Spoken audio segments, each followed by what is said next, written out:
Bora fazer uma viagem por uma das ideias mais antigas e, olha, mais teimosas da política: o bem comum. É um conceito que viajou por nada menos que 2.500 anos para chegar até aqui. E, como a gente vai ver, ele talvez nunca tenha sido tão atual. Vamos nessa! E toda essa nossa jornada começa com a pergunta mais básica de todas, aquela que está na raiz de qualquer debate sobre Estado, sobre poder. Afinal de contas, para que serve a política? Essa pergunta não é de hoje, né? Ela é basicamente tão antiga quanto a própria ideia de política. E as respostas que a gente dá para ela acabam definindo o tipo de sociedade que a gente constrói. Se a gente fizesse essa pergunta hoje, no meio de tanta incerteza, o analista Paolo Gerbaudu diz que uma resposta ia se destacar.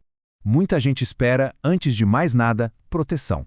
Só que essa ideia de política como proteção, olha, ela está longe de ser nova. Para a gente achar a origem dessa história de proteção, a gente tem que voltar no tempo. E voltar muito. Vamos lá para a Grécia Antiga, onde os primeiros gigantes do pensamento político já estavam quebrando a cabeça com essa mesmíssima questão.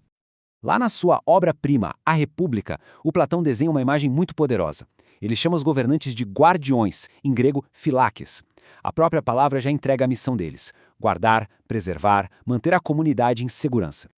O genial do Platão foi pensar essa proteção de um jeito super amplo. Não era só sobre levantar muralhas ou ganhar guerras, sabe? Era sobre manter a harmonia interna, a solidariedade. A cidade tinha que ser tipo um escudo, onde a comunidade inteira protege cada pessoa. Sem esse escudo, o indivíduo ficava totalmente vulnerável.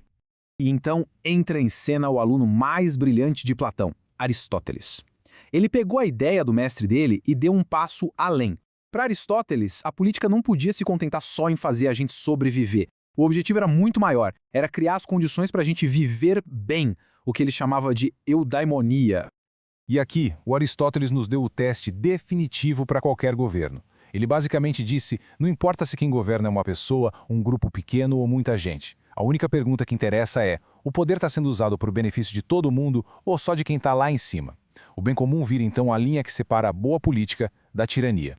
Claro que a tradição grega não morreu por lá. Ela foi herdada pelos romanos e depois reinterpretada pela fé cristã, ganhando novas camadas, novos significados. Vamos acompanhar essa evolução. Essa jornada intelectual é fascinante. A gente sai de Platão e Aristóteles e a ideia pula para Cícero, lá em Roma, que conecta tudo com a noção de lei. Depois, Santo Agostinho vai analisar isso tudo sob a ótica do cristianismo. É uma linha de pensamento que literalmente moldou o Ocidente. O grande orador e político romano, Cícero, deixou essa frase marcante para a história: Salus populi suprema lex esto. Ele pegou aquele ideal grego e transformou num princípio de lei. A finalidade do Estado, sua lei máxima, tem que ser o bem-estar do povo. Ponto. E aqui está a grande sacada de Cícero. O poder de quem governa não pode ser um cheque em branco. Ele tem que estar debaixo de algo maior, de uma lei natural, de princípios de justiça que ninguém, nem o mais poderoso dos poderosos, pode desrespeitar. É uma sementinha do que, séculos depois, a gente chamaria de Estado de Direito. Com a ascensão do cristianismo, Santo Agostinho traz uma perspectiva totalmente nova. A política aqui na Terra, a cidade dos homens, é vista com um banho de humildade. Por causa da nossa própria imperfeição, ela nunca vai ser perfeita. Então, o objetivo dela se torna mais modesto: manter a paz e a ordem que forem possíveis neste mundo. Já é um baita objetivo, mas é um objetivo limitado.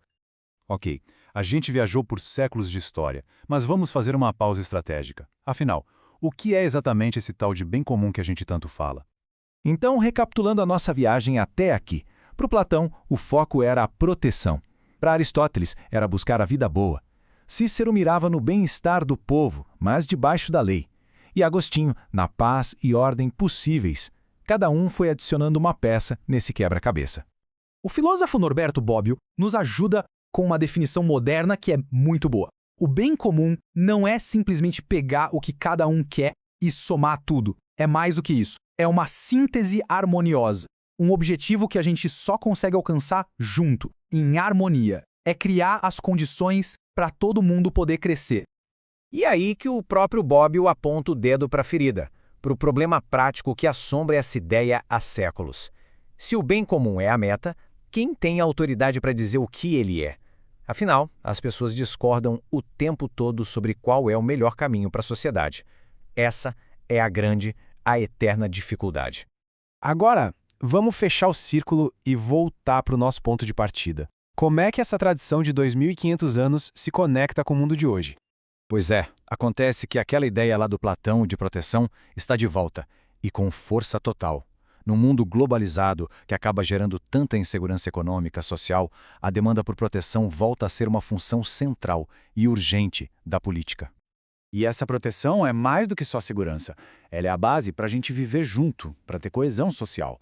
É o que une uma comunidade em torno de um propósito comum. A análise do Gerabaldo conversa diretamente com Platão, lembrando que a cidade, a comunidade, era vista como uma espécie de ventre protetor. Fora dali, era só perigo. No final das contas, essa longa tradição não é só uma relíquia de livro de filosofia, ela se torna viva, se torna relevante toda vez que a gente se faz a pergunta fundamental. Como é que a gente pode organizar a nossa vida em comunidade de um jeito que sirva ao bem de todos e não só aos interesses de alguns? E assim, a pergunta final fica no ar. Não só para os filósofos, mas para cada um de nós. No nosso tempo, com os nossos desafios, o que de fato significa buscar o bem comum?